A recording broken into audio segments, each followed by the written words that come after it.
É isso, falamos então de Mundo Perdido do Jurassic Park e agora vamos falar de Jurassic Park 3. Welcome to Jurassic Park.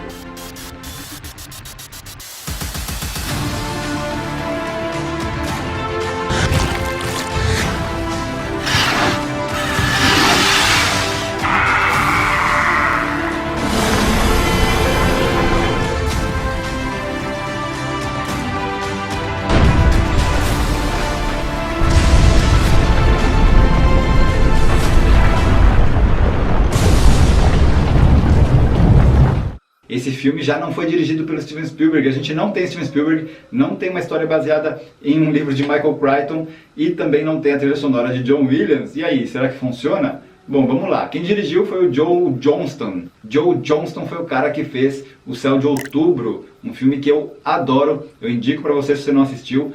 E, curiosamente, ele trabalhou lá com a Laura Dern, que fez a doutora Ellie Sattler, que volta aqui nesse filme para fazer uma ponta. O Joe já conhecia o Steven Spielberg há muito tempo, já estava envolvido em vários projetos aí junto com ele, e quando o Steven fez o primeiro filme, o Joe falou assim: se um dia você fizer uma sequência, deixa eu fazer, dirigir a continuação.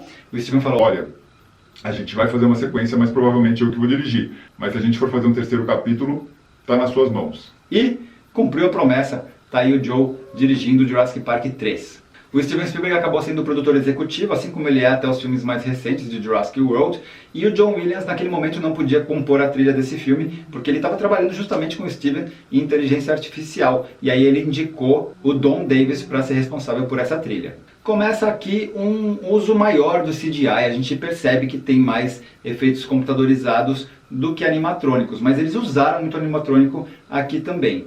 Quando começa o filme, dá um certo estranhamento, pelo menos pra mim eu percebo que tem uma iluminação um pouco mais artificial, né? Naquela cena que está o menino com o cara lá no paraquedas, eu já vou falar mais sobre a história, mas eu percebo ali alguma coisa diferente. Mas eu devo confessar que eu estava até escrevendo o roteiro desse vídeo aqui, falando sobre isso, e aí depois eu terminei de assistir o filme, porque eu vou assistindo e vou escrevendo o roteiro, e depois eu vi os extras e eu fui surpreendido ao ver que muitas cenas de Jurassic Park 3, eles uniram animatrônico com o CGI, coisa que eles não faziam nos outros filmes. Nos outros filmes, eles usaram as duas tecnologias, mas quando estavam os animatrônicos em cena, não tinha efeitos digitais misturados, assim, outros animais em CGI misturados. E depois na cena que era CGI, era só CGI. Aqui não. Aqui tem cena, por exemplo, que estão, sei lá, 3, 4 Velociraptors e um ou dois deles são animatrônicos e os outros são digitais. Ou então na briga do T-Rex com o espinossauro, o T-Rex é real, o espinossauro que está mordendo o pescoço dele é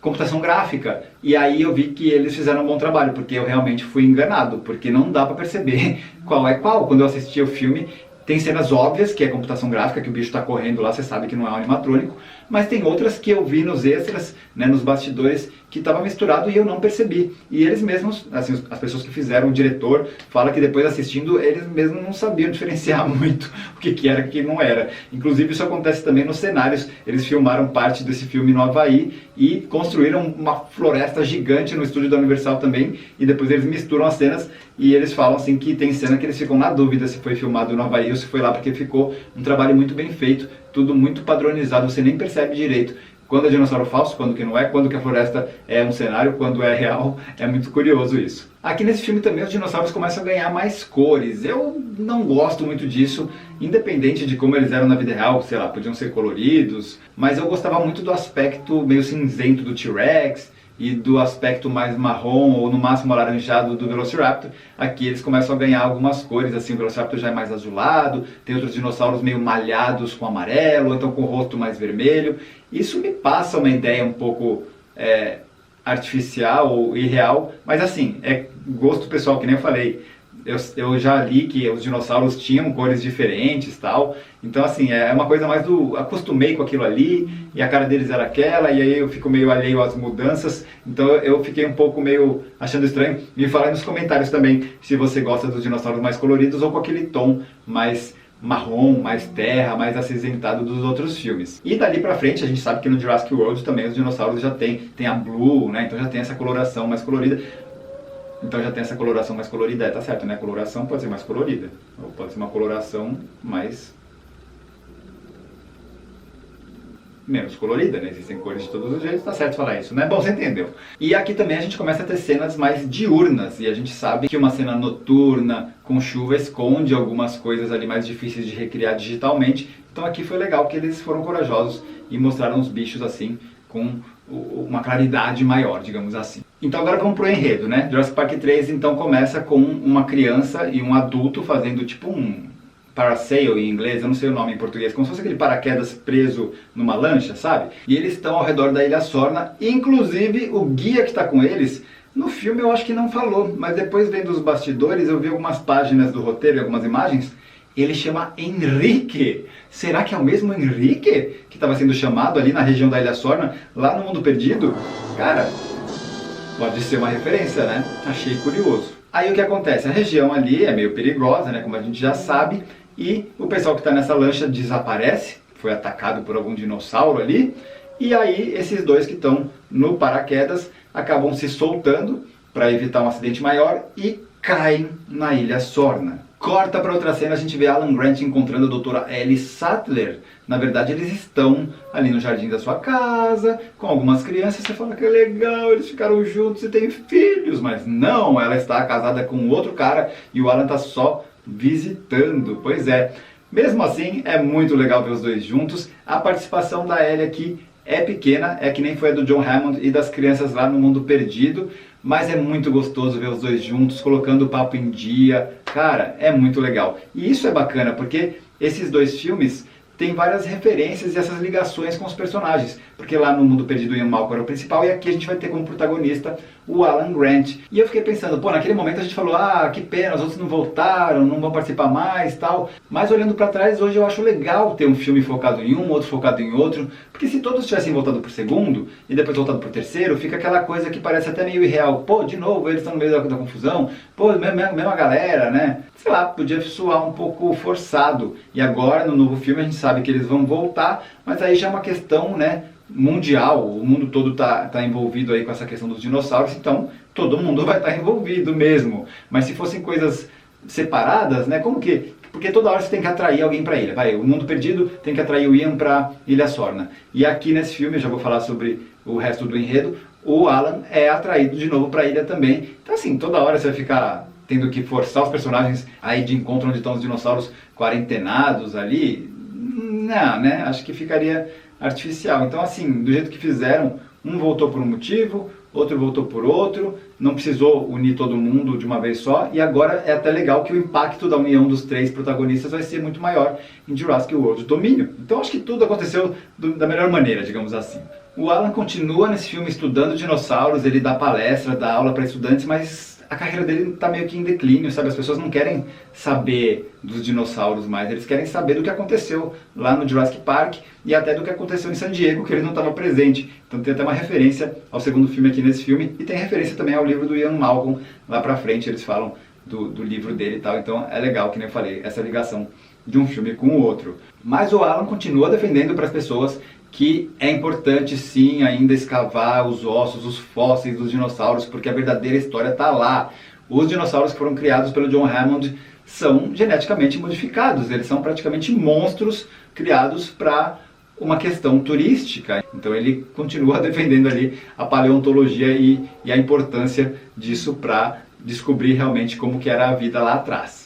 Um casal rico, aventureiro, procura o Alan e fala assim que quer que ele seja guia deles num passeio de helicóptero sobrevoando a Ilha Sorna. Eles falam que eles têm autorização para voar baixo, para poder passar perto ali, ver os dinossauros e tal. E o Alan fala, não posso, nem quer, né? Ele nem quer chegar perto disso. Só que aí o casal fala assim, olha, eu escrevo um cheque aqui para você para financiar suas pesquisas, mais ou menos o que o John fez lá no primeiro filme, né, convencendo eles a ir pro Jurassic Park, é o que eles fazem aqui. Mas dessa vez o Alan está realmente precisando de financiamento, mais do que nunca, né, já que o campo de trabalho dele ali está sofrendo um baque enorme por causa dos dinossauros que foram recriados, que agora existem, né? Então ele se vende e acaba aceitando. Outro paralelo, só que agora com o segundo filme, é a mochila do personagem Billy, que é um tipo assistente do Alan, amigo dele ali no campo da paleontologia, que o Billy fala que a mochila dele tem uma alça ali, que é a mochila da sorte. Aí me lembrou na hora já a Sarah Harding também, que no segundo filme tem uma mochila que ela diz que é da sorte, que acaba inclusive salvando ela na cena do vagão pendurado no penhasco. Só que o que acontece? Esse casal na verdade não é rico, eles não têm autorização para voar sobre a Ilha Sorna e eles não são marido e mulher, eles são ex-marido e mulher. Aquele menino no começo que estava sobrevoando a ilha no paraquedas lá, estava com o atual marido dessa mulher, né, com o padrasto, e aí esses dois aqui então querem ir lá tentar achar o filho deles, porque o menino é filho desses dois, então eles se unem para tentar convencer o Alan para ir para lá junto com uma equipe e sobrevoar a ilha, não só sobrevoar, mas pousar na ilha para achar o menino. E o Alan descobre isso durante o voo, quando ele está querendo dar as informações ali, eles estão voando, aí ele fala, o dinossauro estava ali, não sei o quê.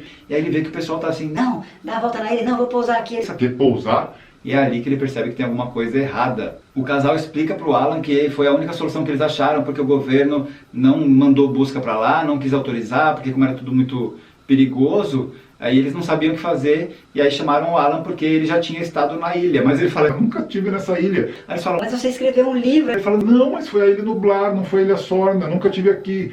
putz, aí que começa, né, os problemas. Eles estão largados, caiu o avião deles. Na verdade eles iam pousar lá, eles pousaram, mas aí acontece um monte de coisa. Eles tentam sair, acabam caindo na ilha, o avião fica destruído e agora eles têm que sobreviver e tentam enquanto isso achar o filho deles que pode estar perdido por lá, assim como o atual da personagem da Téa Leoni, que é a Amanda Kirby. No fim, só o moleque se salvou, ele está sobrevivendo há 2 meses lá por causa da esperteza dele e também usando mantimentos e objetos que foram largados pela Ingen quando eles evacuaram a ilha. Isso é muito legal nesse filme, que a gente vê mais, né? No final do Mundo Perdido a gente viu um pouco ali do centro de operações da Ingen, mas aqui a gente vê muito mais disso. Eles entram nos ambientes, nas salas, no tipo galpão, onde tinha várias chocadeiras, fetos de dinossauro, porque era ali que eles, como falam, cozinhavam, brincavam de Deus. Inclusive vários dinossauros desse filme, vários dinossauros que estavam tão soltos pela ilha, não eram declarados pela Ingen. Então o Alan e o Billy começam a ver dinossauros lá que eles nem imaginavam que estavam na ilha, como por exemplo o espinossauro